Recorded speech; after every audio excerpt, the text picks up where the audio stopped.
দীর্ঘ প্রতীক্ষার অবসান ঘটল। রাজ্যের মুখ্যমন্ত্রী মমতা বন্দ্যোপাধ্যায়ের অনুপ্রেরণায় পথশ্রী প্রকল্পে মুর্শিদাবাদ জেলার ভগবানগোলা 2 নম্বর ব্লকের সরলপুর গ্রাম পঞ্চায়েতের পিরোজপুর ফেরিঘাট থেকে রফিকুল শেখের বাড়ি পর্যন্ত ঢালাই রাস্তার নির্মাণ পথশ্রী প্রকল্পে তারই উদ্বোধন হলো আজ। এই পথশ্রী প্রকল্পে প্রায় 35,15,532 টাকা বরাদ্দ এই রাস্তায়।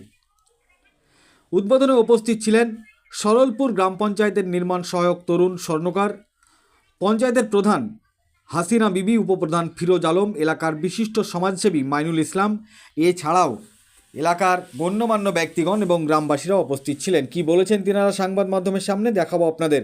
এই ভিডিওটি যারা দেখছেন চ্যানেলটি লাইক করবেন, শেয়ার করবেন আর সাবস্ক্রাইব করবেন। আই লাভ মাই ইন্ডিয়া, মেরা ভারত মহান।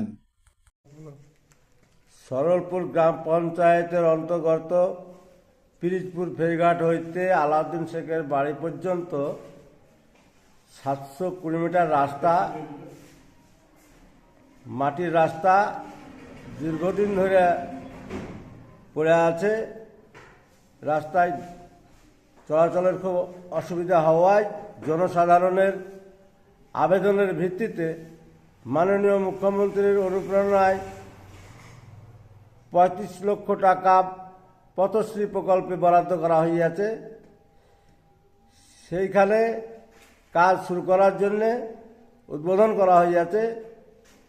সে উদ্বোধনে উপস্থিত ছিলেন সরলপুর গ্রাম পঞ্চায়েতের প্রধান হাসিনা বিবি, নির্মাণ সহায়ক তরুণ স্বর্ণকার, উপপ্রধান ফিরোজ আলম ও এলাকার জনসাধারণ সকলে উপস্থিত ছিলেন। আমাদের এই রাস্তার কাজ অতি শীঘ্রই তাড়াতাড়ি শুরু হবে। এর জন্যে আমরা মাননীয় মুখ্যমন্ত্রীকে ধন্যবাদ জানাই।